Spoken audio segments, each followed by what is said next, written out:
네, 우리는 예수님을 믿으면서 그 예수님을 믿을 때 성령을 받습니다. 그런데 성령을 선물로 받은 것은 우리가 성령을 받을 자격이나 조건을 구비했기 때문이 아닙니다. 은혜로 성령을 우리에게 값없이 주신 것입니다.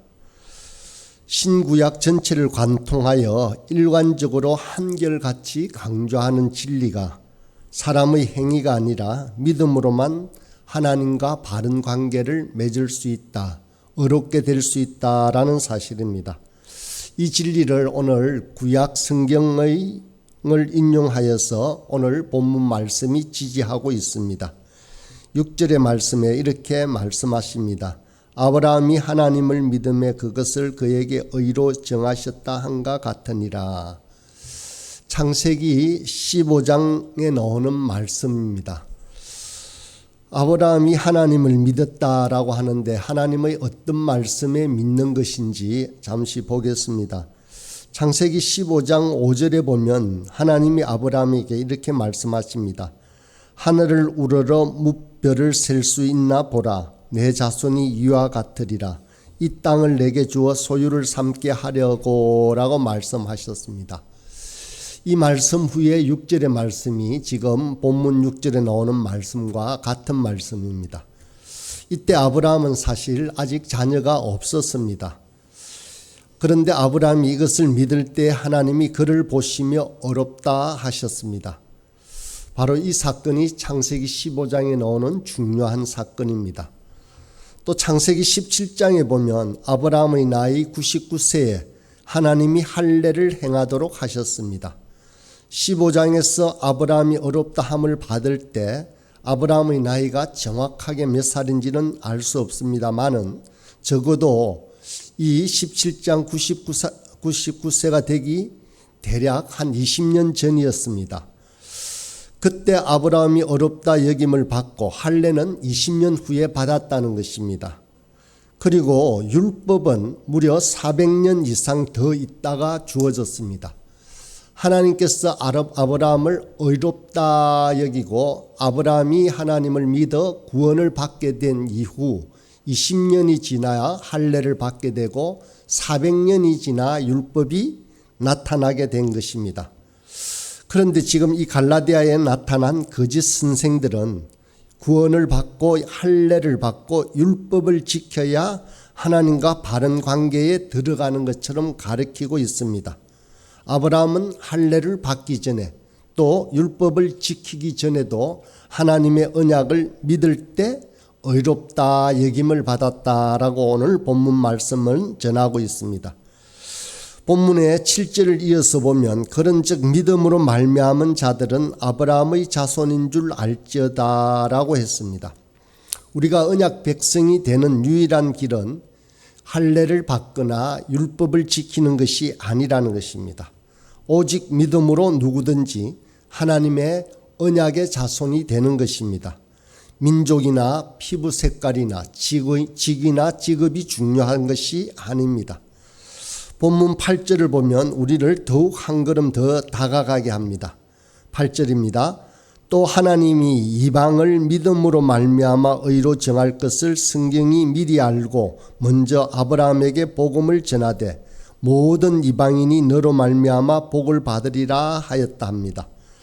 아브라함 한 사람을 어렵다 하셨을 뿐만 아니라 모든 이방과 열방을 아브라함처럼 믿음으로 어렵다 하시는 것, 이것이 바로 하나님의 원래 목적이었습니다.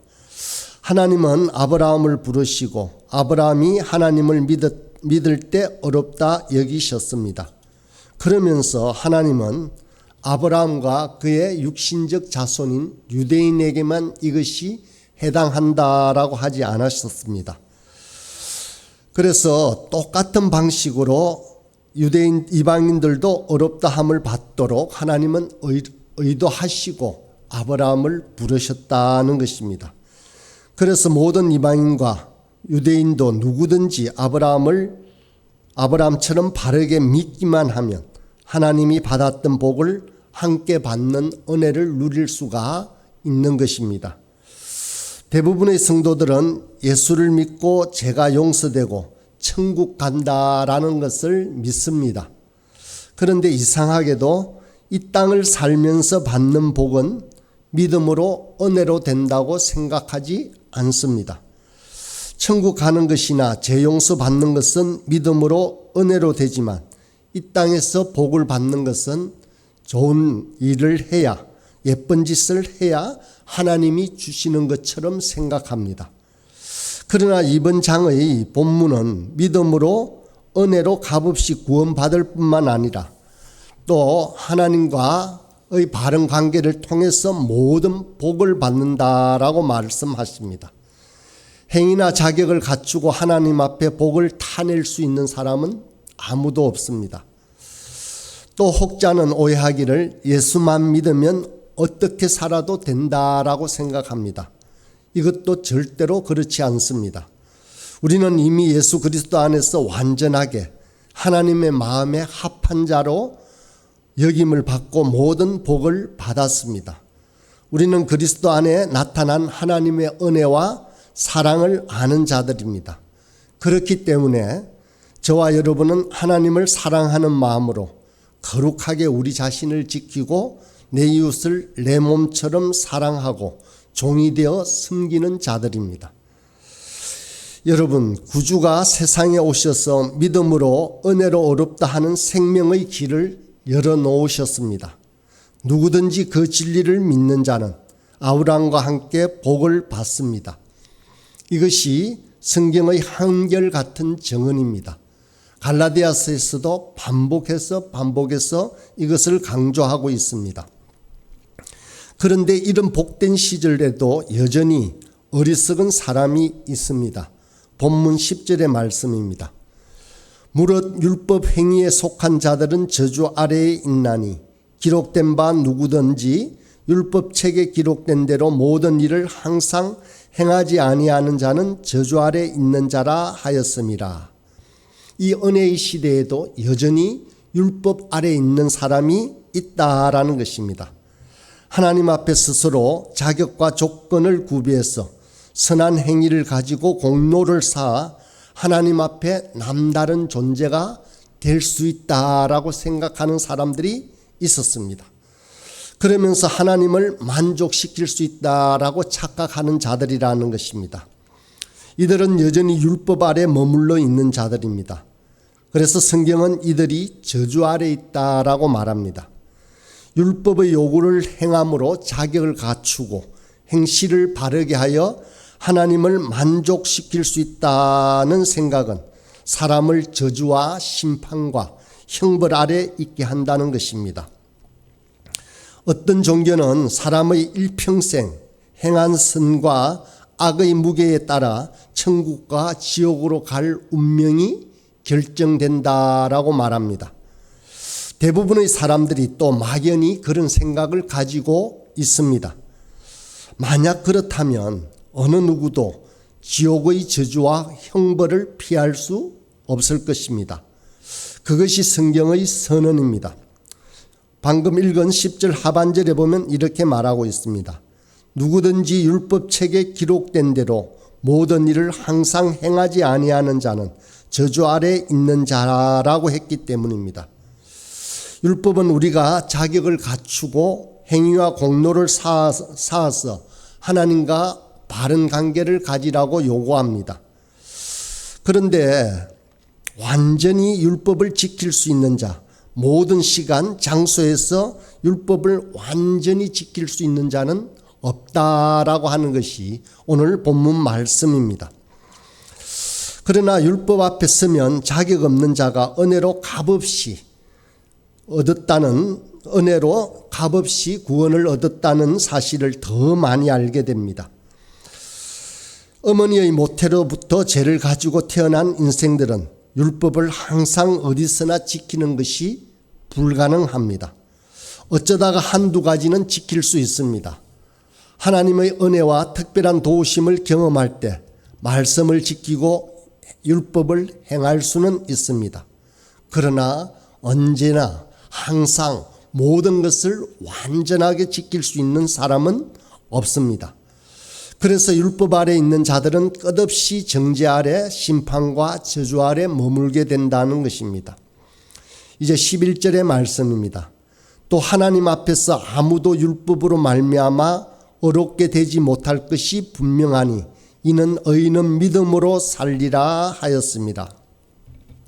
이런 저주와 심판과 사망이 지배하는 세상 속에서는 하나님 앞에 어느 누구도 율법을 지켜 어렵게 되지 못할 것이 분명합니다. 율법 아래에서 정죄와 심판과 저주와 사망 아래 있는 인생들 속에 하나님이 말씀하십니다. 하박국서의 말씀입니다. 의인은 믿음으로 말미암아 살리라라고 이렇게 선포하십니다. 사람이 구원을 얻고 제대로 사는 것은 믿음이 아니면 불가능합니다.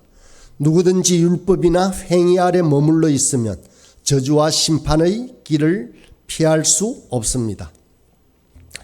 여러분, 그렇다면 죽어가는 사람들이 어떻게 믿음으로 구원을 얻고 생명으로 들어가겠습니까? 13절의 말씀입니다. 그리스도께서 우리를 위하여 저주를 받은 바 되사 율법의 저주에서 우리를 속량하셨으니 기록된 바 나무에 달린 자마다 저주 아래 있는 자라 하였습니다. 초대교회 성도들에게 복음을 전할 때 그 복음을 듣는 유대인들을 가장 괴롭혔던 주제가 바로 이것입니다. 나무에 달린 자는 하나님께 저주를 받았습니다라고 신명기에 기록하고 있습니다. 그런데 초대교회 성도들이 복음을 전할 때 십자가에 달려 돌아가신 예수가 모든 사람의 구세주라고 하며 하나밖에 없는 생명의 길이라고 했습니다. 이 선포를 들은 유대인들은 다 이 십자가에 걸려 넘어졌습니다. 십자가 나무에 달려 죽은 것은 하나님의 저주와 심판을 받은 것인데 어떻게 나무에 달려 죽은 예수가 온 세상의 구주가 될 수 있을까라고 하는 것입니다. 바울에게도 이것이 걸림이 되었습니다. 그런데 어떻게 바울이 이 복음을 전하게 되었을까요?